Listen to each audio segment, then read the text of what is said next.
It's Tuesday, November 16th, and COP26 just ended. What does COP26 mean? COP means the Conference of the Parties.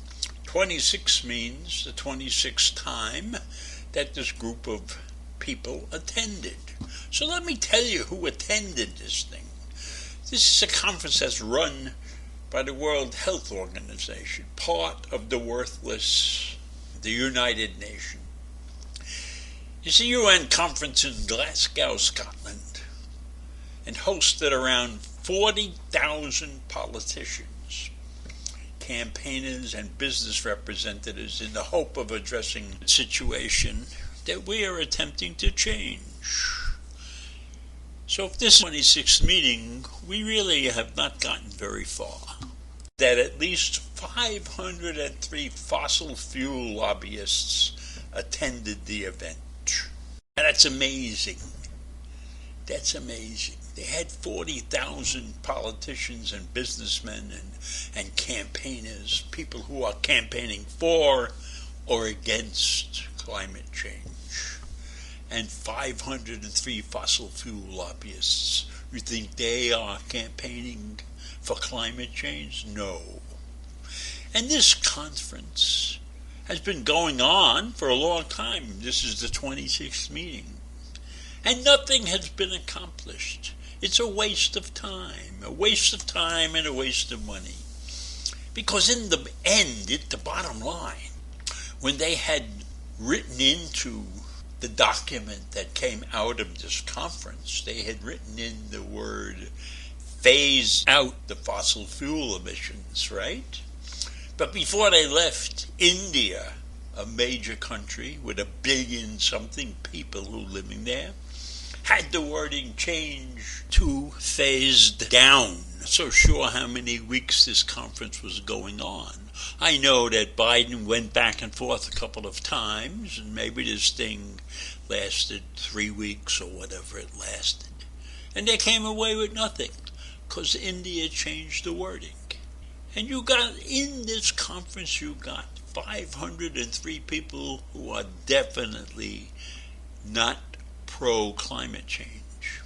And the simple part of this whole meeting was by 2030 they wanted to lower the temperature worldwide by 1.5 centigrades.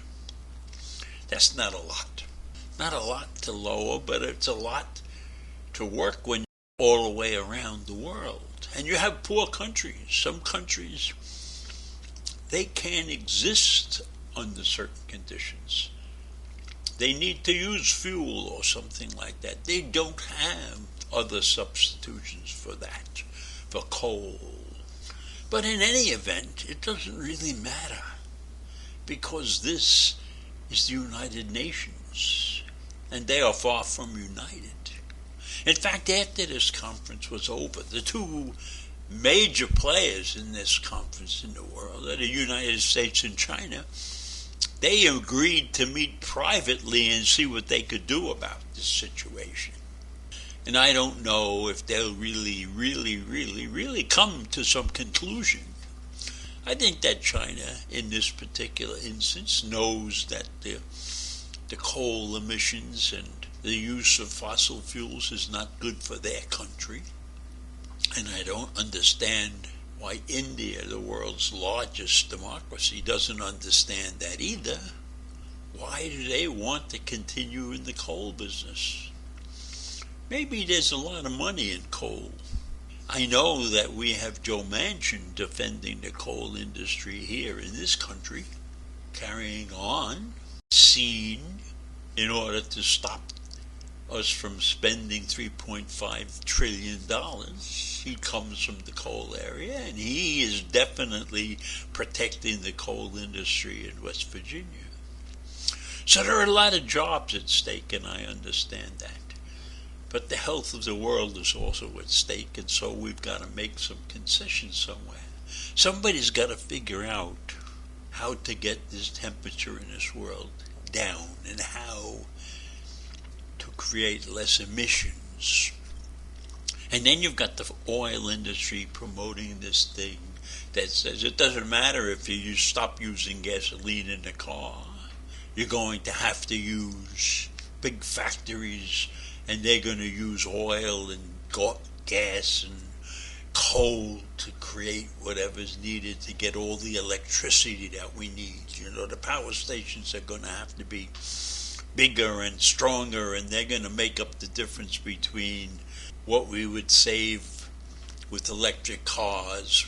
It's only going to go into those big power plants, which is a myth.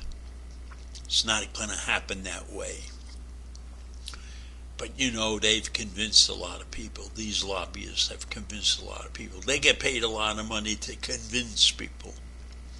And that's why there were 503 of them at COP26. I don't know why they call it the Conference of Parties. Save the World 26 or something like that, What is COP? Conference. Sweet 16 parties. Who knows? Who knows what they're really doing there? It's obvious that they're not well united. They are definitely not united. They all have their own agendas. Now, there's 192 countries in the world, or give or take a few, and they all have their own interests at heart. Yes, we have a pollution problem. Maybe I'll just not do anything about it, and maybe my great-great-grandchildren will solve the problem. So in my mind, it's the UN, which is a worthless organization at this point, and this conference, COP26, and maybe there'll be a COP27 and a COP28 and a COP29, and we'll get nowhere. And I don't know how often they meet. If they meet every 6 months or every year, I don't think anything's going to get done. I think as long as there's big bucks at stake and politicians will have their hands out for donations and campaign funding and things like that, nothing's going to happen. So that's my take on the climate change situation. It's a tough battle, and I think there's a couple of nations that could lead the world in doing this, but I don't know how many of the 190 some odd countries are prepared to join the fight, vigorously join the fight.